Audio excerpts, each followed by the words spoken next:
Alright, so after we finally saw Kawaki awaken his karma again and seeing that stage 2 karma with the horn on top and that brand new dojutsu, now that Kawaki has awakened this dojutsu and we've actually seen him do it in action, no more hypotheticals, no more of this what ifs, we've seen this in action versus somebody who is equally as strong, that being Borushiki, and seeing just how strong Borushiki is. We've seen how well Kawaki was able to keep up with Borushiki and overpower him near the end. And the major thing with this whole Kawaki business is like, how strong is Kawaki really, right? Because as of right now, we kind of have a rough idea. We kind of seen him in action, and what is really like the potential for Kawaki's character moving forward. And as of right now, just kind of where I see him going in terms of, you know, his character progression, how strong he gets and whatnot. So kind of, if you want to just recap that chapter, I believe it was 66 fight with Boruto, pretty much Kawaki awakened to karma. The two were, I want to say,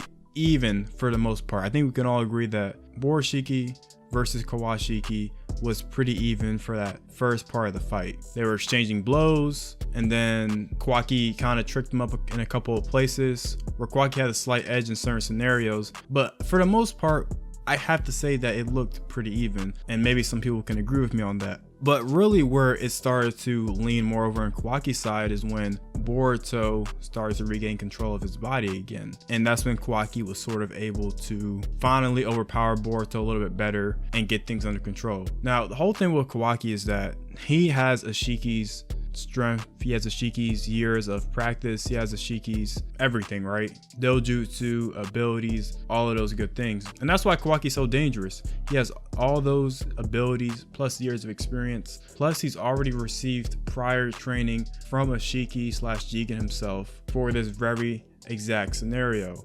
And it kind of makes sense that in the future we even see Kawaki implementing some of what Jigen had with the whole staff thing, and Kawaki actually using a staff, sort of replicating that training that he did with Jigen originally. So now that I'm seeing that, it sort of makes sense why Kawaki is sort of adapting Jigen / Isshiki's fighting style. Now, as far as how strong Kawaki is, I have to admit that Kawaki, as it seems right now, has to be one of the strongest people in the whole entire Boruto universe. Now, I don't know where I put him up against with like the Kages and Boruto and Sasuke and Naruto, but in terms of every other Genin, Jonin, does not even compete with the strength that Kawaki was able to display in chapter 66. Now, Kawaki is a menace. The reason why Kawaki is so strong is because of that dojutsu. That dojutsu is very broken, and I think it's a top 3 dojutsu that exists in the Narutoverse, Boruto world, whatever you want to call it. And the ability to shrink himself, the ability to summon those cubes, also having the ability to shrink other objects, summon the rods and things like that, just makes him that much more powerful. And I think one thing we gotta factor in with Kawaki is that he's not like Jigen and he's not like Isshiki, but he's sort of like a hybrid between the two.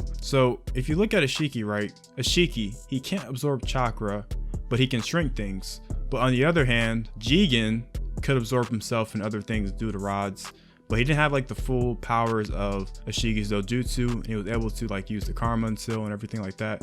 And what makes Kawaki so special is that he has the body to sustain that kind of power right now, and he's able to use this new dojutsu while at the same time, unlike Isshiki, access the karma seal to where he can actually absorb chakra, making him an even more dangerous threat, being able to absorb chakra plus the powers of Isshiki. And I think that's why in the future he's going to be such a formidable threat, because he's able to access all these different powers without having to be worried about being taken over by Isshiki. So just that in itself is making Kawaki look very scary right now. And we've seen Jigen, someone who has finished the karma seal progression in a weakened body, even put Naruto and Sasuke in the hospital. So I can't even begin to think just how strong he's going to get compared to the rest of the cast. Now, one of the things that I want to say with Kawaki's potential is, as of right now, I think that Kawaki, as he begins to train and whatnot, he'll get a lot stronger, of course, and that he'll start to reach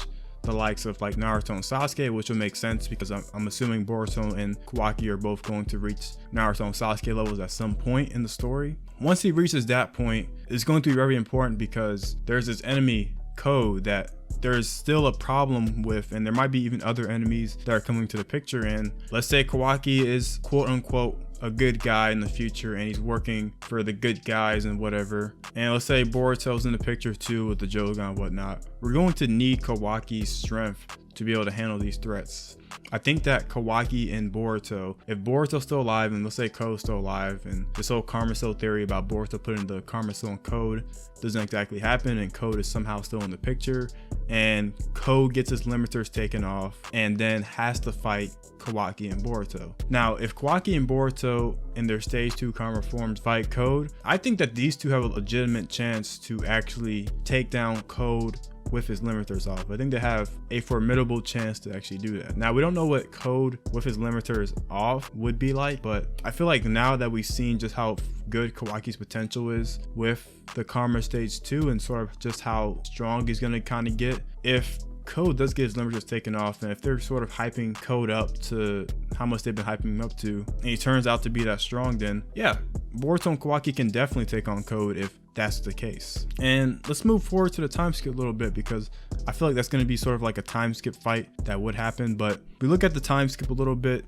and you see Kawaki in the very first episode, and he's sort of wearing, you know, Isshiki's sort of attire with the open shirt and the staff and whatever. It looks like his base Karma Cell form, that he's still pretty strong, and it seems like neither one of Boruto or Kawaki have activated their Karma Stage 2 forms yet at that point, as there'd be no reason to. But now that we've kind of know that Kawaki can tap into this power and that Kawaki's Karma Cell will prevent him from being taken over by Isshiki, we can kind of come to the assumption that Kawaki and even Boruto in the time skip are going to be extremely broken. If Kawaki is standing on top of the stone faces, the village destroyed, and it looks like he's completely unscathed, and doesn't even seem like he maybe even is using his other stages of his karma, then I'm telling you, when Kawaki gets to the time skip, it's going to be game over for a lot of people. And I think that Kawaki's going to start racking up these bodies to where he's doing these things for Naruto, and he thinks that Naruto doesn't know what's best for himself.